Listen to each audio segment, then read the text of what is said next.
영화 파묘를 보신 분들 있으신가요? 네. 몇 분이 보셨는지 좀 확인하고 싶어요. 보셨고, 네, 세 분 보셨네요. 네, 감사합니다. 영화 파묘는 제가 안 보고 싶어서 작정하고 안 봤던 영화입니다. 소재가 여러분 아시다시피 미신적인 요소가 있고, 뭐 소속적인 신앙이 담겨 있어서 봐도 되지만, 제가 그거 본다고 무당에 빠지고 가서 접신하고 이런 건 아니라는 건 알지만, 그냥 안 보고 싶었어요. 그러다가 어제 낮에 설교 준비를 하다가 영화 파묘가 턱하니 떠오르는 거예요. 이 영화를 보면 오늘 설교에 무언가 조금 더 도입에 필요할 만한 이야기가 있지 않을까 생각을 해서 봤습니다. 봤어요. 그랬는데 5분 정도 보았는데 딱 와닿는 것이 있었습니다. 그것은 바로 영화 파묘의 여주인공인 김고은 씨가 연기한 화림, 극중에서 무당이죠. 화림이 처음 하는 독백 장면이었는데 그 독백이 이러합니다. 세상은 환한 빛이 있어야 우리 눈에 보인다. 환한 빛이 있는 세상, 그리고 그곳의 뒤편. 예전부터 사람들은 그 어둠의 존재들을 알고 있었고 여러 가지 이름으로 불러왔다. 귀신, 악마, 도깨비, 요괴. 제가 이만큼 보고 나서 영화를 보기를 중단한 이유를 아실 것 같아요. 이거 보았으면 됐다 싶었어요. 영화 파묘에서 제가 오늘 하고자 했던 그 설교의 중심 키워드를 다 이야기했습니다. 세상에는 환한 빛이 있다. 그리고 그 너머에는 어둠이 있다. 어둠의 세력들이 이러이러한 것들이 있다. 무당도 알더라는 거죠. 무당들도 세상이 빛이 있는 것을 알고 그 반대편에는 어둠이 있는 것을 알아요. 빛과 어둠이 대립하고 빛과 어둠이 공존하고 있다는 사실을 무당들도 알고 있습니다. 그런데 무당과 우리가 다른 점은 뭐냐면요. 무당은 그 어둠을 넘어설 수가 없어요. 무당은 어둠의 영역에 머물러 있습니다. 무당은 귀신, 도깨비, 요괴 등을 만나고 그들을 믿고 그들을 따르고 그들에게 뜻을 묻고 그들에게 접신하여 그것들에 매달려 사는 삶을 살지만 기독교는 그 어둠을 뛰어넘는 종교입니다. 그래서 기독교는 빛의 종교이죠. 어둠의 종교가 아닙니다. 그것이 근본적으로 기독교와 우상이 다른 점입니다. 오늘 그 이야기를 하려고 합니다. 이 세상에 공존하고 있는 빛과 어둠의 이야기. 바로 오늘 시작하려고 하는데 첫 번째 제가 여러분에게 던지고 싶은 전제는 무엇이냐? 세상에는 어둠이 있다라는 것이에요. 여러분 세상에는 어둠이 있습니다. 극중 화림이 이야기했던 귀신, 도깨비, 악마, 요괴 이름만 다를 뿐이지 악한 영들은 세상에 존재합니다. 그것은 성경에도 분명히 기록이 되어 있고요. 제가 오늘 이야기 드리고 싶은 것은 그러한 어둠의 영역들에 있는 어떤 존재, 영적인 실체들을 말하려는 것이 아니라 어둠의 영역에 속하여 있는 사람들이 누군가예요. 성경적으로 따져보면 성경에서는요. 어둠에 있다 혹은 어둠의 자녀이다 혹은 영적으로 어둡다라고 말하는 사람들은 다 어떤 사람들이냐? 나쁜 짓하고 사람 때리고 까만 옷 입고 흑암의 세계에 사는 홍콩 누아르에 있는 사람들만 어둠이냐? 아니라는 거죠. 성경에서 말하는 어둠의 세력들은 하나님을 알지 못하는 사람들이 어둠의 세력입니다. 그러니까 가장 기본적으로 어둠에 속한 사람들은 바로 복음에서 소외된 복음의 불모지에 있는 복음을 듣지 못한 저 멀리 이방 사람들이겠죠. 신약의 배경에서는 저 멀리 사는 사람들, 땅 끝에 사는 사람들, 바울이 가고자 했던 스페인, 이탈리아 이 동네 사람들은 말하자면 어둠의 사람들이겠죠. 우리가 쉽게 성경에서 말하는 이방인들, 그들은 하나님 알지 못하니까 어둠에 속하여 있습니다. 그런데 그들만 어둠이 아닙니다. 요한복음 1장 4절부터 5절을 보면 이렇게 기록이 되어 있습니다. 함께 읽어보겠습니다. 시작. 그 안에 생명이 있었으니 이 생명은 사람들의 빛이라. 빛이 어둠에 비추되 어둠이 깨닫지 못하더라. 무슨 말이냐? 빛이 있는데도, 복음을 들었는데도 깨닫지 못하는 사람들도 어둠이라는 거예요. 그러니까 이방에 있는 사람들은 못 들어서 모른다 손 치더라도 그걸 들었는데도 깨닫지 못한 사람들, 그들이 어둠에 있다는 거죠. 마태복음 13장 13절에도 비슷한 이야기를 기록하고 있습니다. 시작. 그들이 보아도 보지 못하며 들어도 듣지 못하며 깨닫지 못함이라. 그들은 여전히 어둠의 영역에 갇혀 있는 사람들이에요. 그럼 그들은 바로 누구이냐? 오늘 본문에 나타나 있는 유대인들이에요. 유대인들은요, 복음을 들었습니다. 유대인들은 예루살렘에서 예수님 하셨던 일도 다 경험했습니다. 심지어 베드로와 스데반과 빌립의 설교들 많이 들었을 거예요. 복음에 대해서 많이 노출되어 있는 사람들이었을 거예요. 그런데 그들은 깨닫지 못했습니다. 오히려 그 말을 듣고도 비방하고 반박해요. 오늘 본문에도 보면 45절에 유대인들이 바울의 말을 듣고도 비방하고 반박하였더라. 뭐예요? 어둠이죠, 어둠. 그래서 바울은 그들을 가리켜 이렇게 말합니다. 46절입니다. 시작. 하나님의 말씀을 마땅히 너희 먼저 너희에게 전할 것이로되 너희가 그것을 버리고 영생을 얻기에 합당하지 않은 자로 자처하기로. 복음이 전해졌는데 그것을 듣지 않고 버리고 영생을 얻기에는 합당하지 않은 자로 자처했다는 거예요. 나 안 받을래, 나 안 들을래, 나 거부할래, 나 거역할래. 결국 그들은 어둠에 속한 자들인 것이죠. 간단하게 한번 정리해 보겠습니다. 어둠이 있습니다. 어둠에 속한 자들은 누군가요? 첫 번째, 복음을 듣지 못한 이방인들. 두 번째, 복음을 들어도 깨닫지 못하는 유대인들. 어둠입니다. 이 모두가 어둠에 속한 자들이에요. 그러나 말씀드렸죠. 우리는 어둠에 머물러 있지 않습니다. 어둠을 넘어서는 종교입니다. 그 어둠을 넘어서기 위해서 빛이 필요합니다. 두 번째 전제는 이 세상에는 뭐가 있느냐? 빛이 있다라는 것입니다. 48절 말씀을 한번 읽어볼까요? 시작. 이방인들이 듣고 기뻐하여 하나님의 말씀을 찬송하며 영생을 주시기로 작정된 자는 다 믿더라. 분명히 이방인들은 어둠 속에 속한 자들이었어요. 죄와 사망의 그늘에 살아가던 자들이었어요. 어둠의 세력들이었죠. 그런데 오늘 본문에 보니까 그들이 하나님을 찬양하며 기뻐하며 영생을 주기로 작정된 그 자들이 다 믿기 시작하는 거예요. 어둠의 세력인데 어떻게 그들이 믿기 시작하였느냐? 그것이 바로 47절에 있습니다. 주께서 이같이 우리에게 명하시되 내가 너를 이방의 빛으로 삼아 너로 땅 끝까지 구원하게 하리라. 이거에 여기에 답이 있는 것입니다. 이방의 어둠 속에 속하였는데 이방에 빛이 임하여서 하나님이 그들로 하여금 구원의 길을 열어주셨다는 것입니다. 그 구원을 위하여 하나님이 누구를 보내셨느냐? 성경 오늘 본문 속에서는 바울이죠. 바울을 이방인의 사도로 세우시고 이방을 빛으로 삼아 보내주신 거예요. 이방은 어둠의 1차적인 세력이었죠. 그들에게 빛을 비추어 주신 것입니다. 그런데 이것은요, 하나님께서 그냥 바울 한번 보내볼까? 갑작스럽게 뜬금없이 충동적으로 선택하여 보내신 것이 아니라 이미 600여 년 전에 이사야 선지자를 통하여 예비하시고 예언하신 일이 성취된 것이에요. 이사야 49장을 보면 이렇게 기록이 되어 있습니다. 그가 이르시되 내가 나의 종이 되어 야곱의 지파들을 일으키며 이스라엘 중에 보존된 자를 돌아오게 할 것은 매우 쉬운 일이라. 내가 또 너를 이방의 빛으로 삼아 나의 구원을 베풀어 땅끝까지 이르게 하리라. 마지막 뒤에 두 문장 기억하십니까? 내가 너를 이방의 빛으로 삼아 나의 구원을 베풀어 땅끝까지 이르게 하리라. 앞서 읽었던 47절 말씀과 비교해 보면 쉽게 이해가 되실 거예요. 그 말씀이 이 말씀이에요.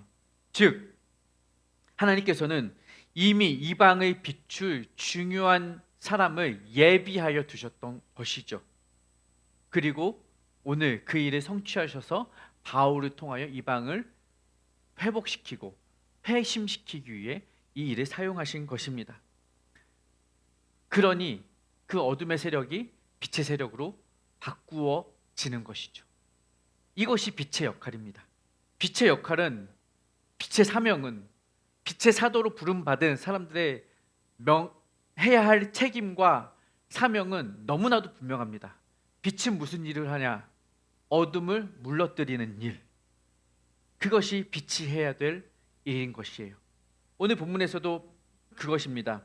바울은 복음을 전하여 그 복음을 통하여 어둠 속에 있는 사람들을 빛의 자리로 초청하는 일, 그것이 바울이 해야 했던 일이죠.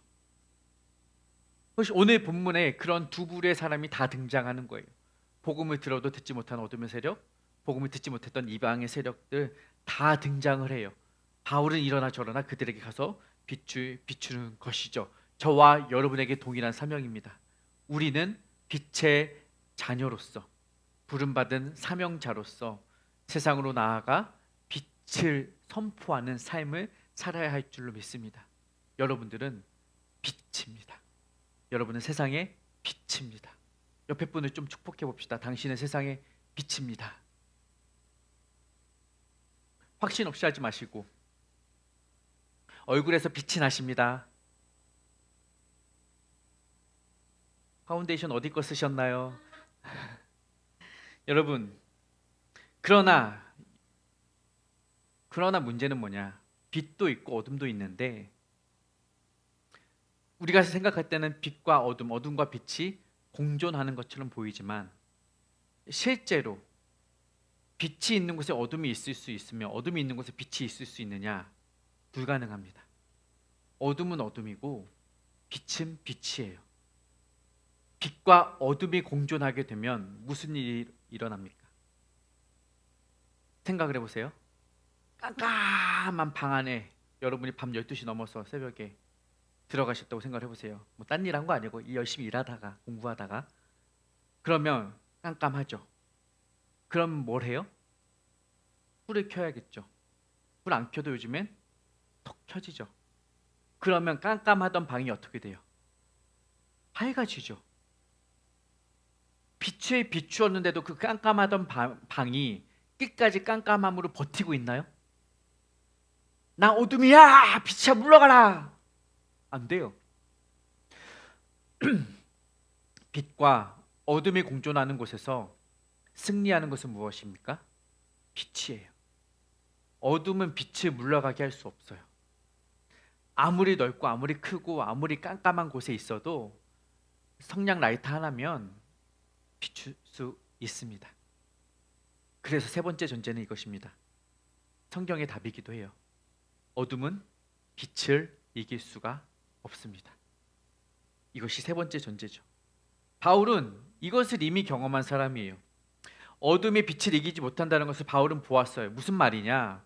바울은 이전에는, 예수 그리스도를 믿기 전에는, 회심하기 전에는, 그러니까 즉 그가 유대인의 신분으로 살아갈 사울이라는 이름으로 살아갈 적에는요, 그는 그 빛을 정확히 명확히 깨닫지 못했어요. 오히려 자기가 세상의 빛이라고 생각을 했을 거예요. 성경적인 의미의 세상의 빛이 아니라 내가 세상에 어느 누구보다 탁월하고 어느 누구보다 뛰어나고 내가 세상의 스타다 라고 생각하며 살았을 거예요. 왜요? 그는 지식도 탁월하고 신분도 탁월하고 출신도 탁월하고 가진 것도 많았으니 내가 세상의 빛이다 라고 착각하며 살았을 것이라고요. 그런데 그를 예수님이 찾아와 주신 것이죠. 그리스도인들을 핍박하러 다메섹으로 가는 길에 예수님이 찾아오셔요. 그 이야기를 한번 읽어봅시다. 사도행전 9장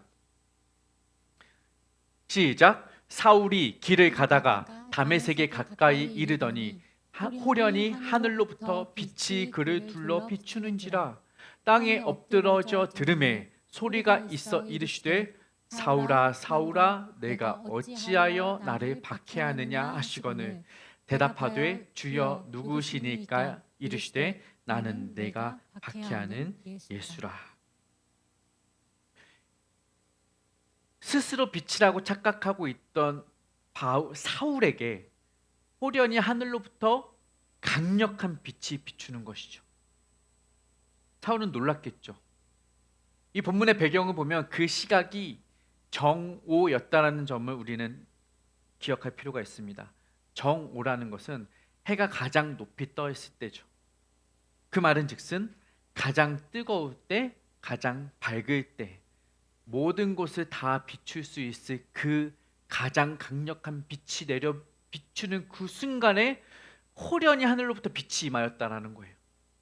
여러분, 빛을 지각하고 인식하려면 어둠이 있어야 해요. 밝은 곳에서는, 해가 쨍쨍 비친 곳에서는 후레쉬 아무리 켜도 보이지 않아요. 근데 아무리 작은 후레쉬라도 깜깜해지면 환하게 비춰지는 것이죠. 무슨 말이냐? 지금 이 본문 속에서 사울이 호련히 하늘로부터 강력한 큰 빛을 경험했다는 것은, 그 빛은 지금 정오에 내리쬐고 있는 그 어떤 태양의 뜨거움보다, 강력함보다, 밝음보다 더 탁월한 빛이었다라는 것이죠. 그 빛이 뭐예요? 예수 그리스도의 빛이었다는 것입니다. 여러분, 바울에게는 얼마나 놀랄만한 일이었는지 우리가 이해할 필요가 있습니다. 내가 빛인데 나를 능가하는, 나를 넘어서는, 나를 깨트리는 더 강력한 빛이 나에게 임한다고?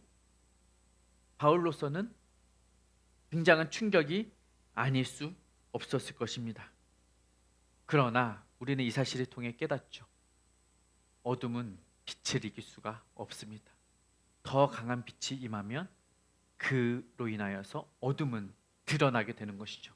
내가 빛이라고 생각했던 것이 어둠일 뿐이구나. 바울에게는 그것이 자신의 어떠한 탁월한 믿음이었고, 율법주의였고, 신분이었고, 지식이었을지 몰라요. 그런데 큰 빛이 임하고 나니 이것은 나의 빛이 아니라 그저 어둠일 뿐이었구나. 우리에게도 마찬가지입니다. 우리도 빛을 쫓아가요. 빛을 소망해요. 빛이 되기 원하고 스타가 되고 싶습니다. 우리의 어떠함으로, 우리의 가진 무언가로 내가 빛처럼 드러날 수 있다, 내가 사람들에게 인정받고 칭찬받고 드러날 수 있다라고 착각을 하죠. 그러나 더 큰 찬란한 빛이 임하는 순간 내가 추구하고 내가 쫓던 그 어떠한 인기, 명성, 부, 재산, 관계, 결혼, 인연, 아무것도 아니라는 것. 그것은 하나님이 비추시는 빛에 비하면 내가 쫓던 것들은 아무것도 아니라는 것. 그래서 바울은 뭐예요?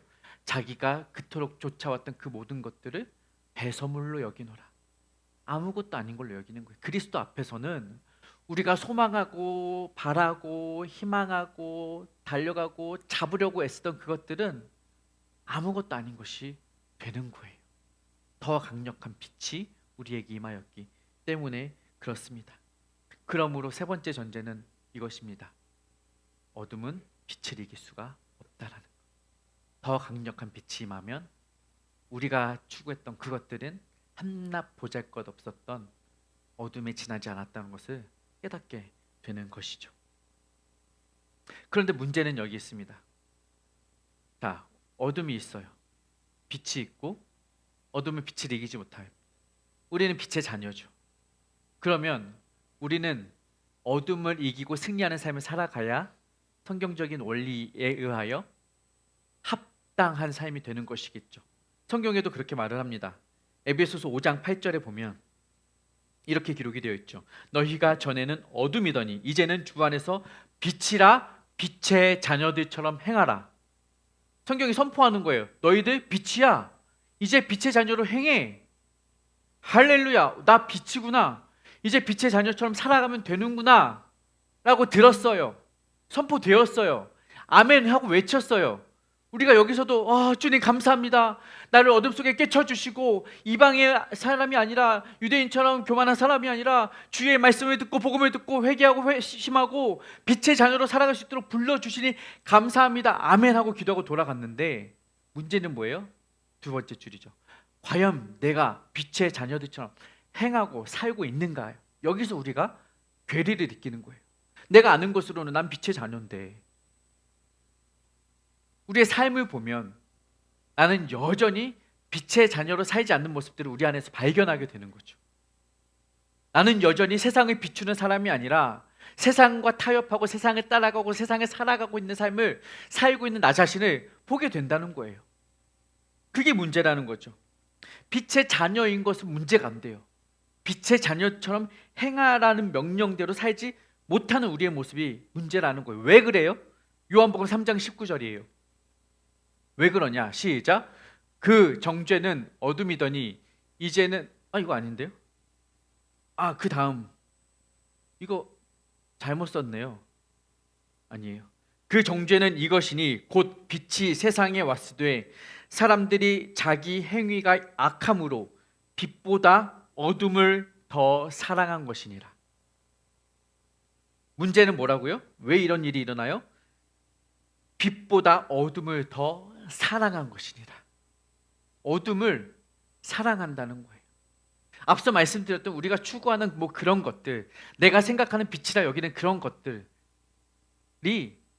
우리에게 사랑의 대상이 되어버린 거죠. 나의 성공이 내 사랑의 대상이 되었어요. 나도 성공하고 싶고 나도 높아지고 나도 인정받고 싶어요. 어떤 물질이 나의 사랑의 대상이 되어버려서 더 많이 벌고 싶고 더 많이 모으고 싶고 더 많이 누리고 싶고, 어떤 관계나 결혼이 남자나 여자가 내 삶의 우상이 사랑의 대상이 되어버렸어요. 여러분, 이것은 명확합니다. 하나님보다 더 사랑하는 것들은 우상이 되는 것입니다. 이게 문제라는 거죠. 빛의 자녀처럼 살아가지 못하는 이유는 우리가 빛보다 어둠을 사랑하기 때문에 그래요. 빛의 자녀인데 어둠을 사랑해요. 하나님의 자녀인데 세상을 사랑해요. 의의 자녀인데 죄를 사랑해요. 달콤하거든요. 맛있거든요. 보기 좋거든요. 매력적이거든요. 의의 길은 매력적이지 않아요. 근데 죄의 길은요, 어쩜 그렇게 매력적이고 달콤하고 살콤한지. 성경에도 그래요. 의의 길은 좁고 협착해요. 가는 사람이 많아요, 적어요? 의의 길은 적어요. 안 가요. 가고 싶지 않아요. 그런데 죄의 길은 넓어요. 다 가요. 다 그리 가요. 다 죄의 길로 가요. 남들이 다 가는데 나는 왜 가면 안 돼? 이게 우리가 늘 하는 말 아닙니까? 저도 하잖아요. 그 집사님도 하잖아요. 그 장로님도 하잖아요. 그 목사도 하는데 나는 왜 안 돼요? 다 가는 길인데 죄의 길이 그러해요. 사람들이 가니까 그러게 맞는 줄 알아요. 이게 문제라는 거예요. 우리의 사랑의 대상이 하나님으로부터 다른 어떤 것으로 옮겨져 버린 것이 문제라는 것입니다. 그 대표적인 예가 바로 삼손이에요. 삼손. 사사기에 보면 삼손의 이야기가 있습니다. 16장 4절 시작. 이후에 삼손이 소렛 골짜기에 들릴라라 이름하는 여인을 사랑하며. 이거 계속 보여주세요. 삼손은 사사예요. 사사는 뭐냐? 사사 시대에 이스라엘 백성을 이끌 저지죠. 재판관. 우리 다 배웠죠? 군사적으로, 정치적으로, 법적으로 그들을 이끌어갈 리더였어요. 그런데 삼손은 특히나 그 중에서도 나실인이에요. 나실인. 태어나면서부터 하나님께서 특별히 구별한 사람이에요. 그 말은 즉슨 이 어두운 사사 시대를 너가 다시 한번 바꿔봐라, 회복시켜봐라 하고 특별히 지정을 보냄받은 사람이라고. 여러분, 히브리어로 쉐메시라는 단어는 태양이라는 단어입니다. 히브리어는 원래 고어적으로 기역, 니은이 모음이에요, 자음이에요? 자음. 히브리어는 자음만으로 구성이 되어 있습니다. 쉐메시에서 자음은 뭐예요? 시옷, 미음, 시옷이죠. 삼손에서 자음은 뭐예요? 모음. 시옷, 미음, 시옷이죠. 자음, 모음. 자꾸 헷갈려. 모가 아야 어여죠. 시옷, 미음, 시옷. 미음, 시옷, 미음, 시옷. 제가 굉장히 한글을 못하는군요. 히브리어에서 쉐메시는 시옷, 미음, 시옷으로 쓰여 있었고 삼손도 결국 시옷, 미음, 시옷으로 쓰여 있죠. 히브리어로 쉐메시는 뭐다? 태양이다. 삼손도 결국 같은 루트를 가지고 있는 거죠. 어원적 근원을. 그럼 삼손은 어떤 의미예요? 태양이라는 의미예요. 하나님께서 삼손을 택하신 이유는 뭐예요? 그 어두운 사사시대를 밝히 비추의 빛으로 삼손을 보내신 거예요. 넌 태양이다. 가서 그들을 변화시켜라, 고쳐라, 회복시켜라. 그런데 삼손의 삶이 어땠냐고요? 소래꽃자기에 들릴라라는 이름의 여인을 사랑했다는 거예요. 사랑은 뭐예요? 사랑, 아까 말씀드렸죠. 다른 것을 사랑하게 된 거예요. 여기서 문제라고요. 빛의 자녀로 살아가야 되는데, 하나님을 사랑해야 되는데 다른 것을 사랑하는 거죠. 들릴라를 사랑한 거예요. 그러니 삼손의 인생이 그때부터 꼬이기 시작하잖아요. 뭐 이전에도 살짝 꼬여 있었지만 결국 들릴라라는 여인의 유혹에 빠져서 자기 머리카락 자르고 두 눈 뽑혀서 연자맷돌 돌리다가 그 신전에 깔려 죽잖아요. 태양이, 빛이, 빛의 자녀로 하나님 사랑해야 했는데 들릴라를 사랑해서 그래요. 들릴라라는 이름은 영어로 딜라일라라고 발음합니다. 라일이라는 단어는 히브리어로 어둠입니다. 들릴라라는 이름은 결국 어둠이라는 의미를 가진 여인이에요. 자, 결국 무슨 말이에요? 삼손은 빛을 대표하는 한 사람이고 들릴라는 어둠을 대표하는 사람입니다. 빛이 어둠을 이겨야 하는데 원리대로라면 빛이 어둠을 사랑하여서 그 관계가 역전됨으로 말미암아 빛의 자녀로 살지 못하게 된 결과 삼손의 삶은 그렇게 무너지고 만 것입니다. 저와 여러분이 여기서 교훈을 얻어야 해요. 빛의 자녀가 사랑해야 할 대상은 어둠이 아니에요. 세상에 보기 좋은 것들이 아니에요. 남들이 다 따라가는 그것이 아니에요. 우리는 참된 빛을 따라가야 합니다. 그렇다고 해서 우리가 삼손을 비난할 수 있느냐? 우리도 매한가지라는 거죠. 우리도 살아가다 보니 우리도 세상의 것들 사랑하고 우리도 어둠의 것들 사랑하고 우리도 하나님을 더 사랑한다고 말은 하지만 빛입니다라고 말은 하지만 당신 얼굴에서 빛이 납니다라고 축복은 하지만 정작 빛다운 삶을 살아내지 못하고 있는 우리의 모습을 발견하게 된다는 것입니다. 그래서 중요한 것은 그래서 우리에게 필요한 것은 진짜 빛이에요. 진짜 빛. 어둠에 밀리는, 어둠에 타협하는, 어둠을 사랑하는, 어둠 앞에 소멸되는 한시적인 빛이 아니라 꺼져가는 빛이 아니라 진짜 빛, 빛의 근원이 우리에게 필요하다는 것입니다. 하나님께서 우리에게 그 빛을 보내어 주셨습니다. 이사야 9장 2절입니다. 시작. 흑암에 행하던 백성이 큰 빛을 보고 사망의 그늘진 땅에 거주하던 자에게 빛이도다. 어둠에 있던 그들에게 큰 빛이 비춰진 거예요. 하나님께서 그 빛을 보내주신 거예요. 9장 6절 밑으로 더 내려가면 그 빛이 무엇인지에 대해 더 구체적으로 소상하게 밝히고 있습니다. 시작. 이는 한 아기가 우리에게 낳고 한 아들을 우리에게 주신 바 되었는데 그의 어깨에는 정사를 메었고 그의 이름은 기묘자라 모사라 전능하신 하나님이라 영존하시는 아버지라 평강의 왕이라 할 것임이라. 아멘. 누구예요? 그 큰 빛은 누구예요? 예수님이라는 거예요. 예수께서 우리의 빛이 되어 우리를 비추어 주신다는 것입니다. 우리로 하여금 세상에 나아가 밝힐 수 있는 빛의 어떤 힘을, 능력을 부어 주시는 분은 나 스스로가 아니라 나의 노력이 아니라 예수님께서 이 땅에 빛이 되어 와 주셨기 때문에 그로 말미암아 우리는 그 힘을 힘입어 빛의 자녀로 살아갈 수 있게 된다는 거예요. 그 이야기를 요한복음에서 8장에서 예수님이 스스로 말씀하고 계십니다. 시작.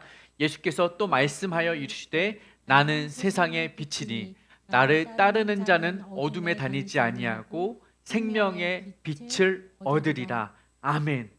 여기에 답이 있는 거예요. 우리가 빛으로 부름 받았으나 여전히 어둠 가운데 유혹을 받고 어둠을 사랑하려고 할 때 우리가 그것을 이길 수 있는 방법은 세상을 따르는 것이 아니라 예수를 따르는 거예요. 예수를 따르는 자는 어떻게 돼요? 생명의 빛을 얻으리라. 우리가 빛을 낼 수 있는 이유가 바로 거기에 있는 거예요. 그분으로 인하여 그분이 우리에게 빛을 주심으로 말미암아 우리는 그분에게 생명의 빛을 얻을 수 있게 되는 것입니다. 이것이 바로 무당 유화림과 예수님의 차이점이죠. 무당들은 어둠은 불러올 수 있을지언정 몰라도, 귀신을 소환할 수 있을지는 몰라도 무당은 빛을 소환하지는 못합니다. 그러나 예수님은 이 땅에 빛으로 오셨을 뿐만 아니라 우리 안에 빛을 넣어주시는 거예요. 그를 믿는 자는, 따르는 자는 생명의 빛을 얻게 되는 것입니다.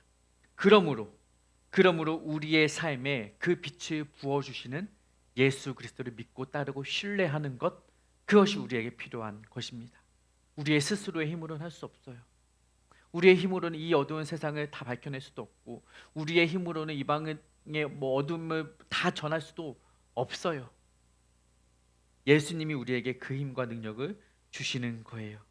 그 참된 빛, 그 큰 빛, 그 세상의 빛으로 말미암아 우리는 진정한 자유와 기쁨을 누리게 되는 것입니다.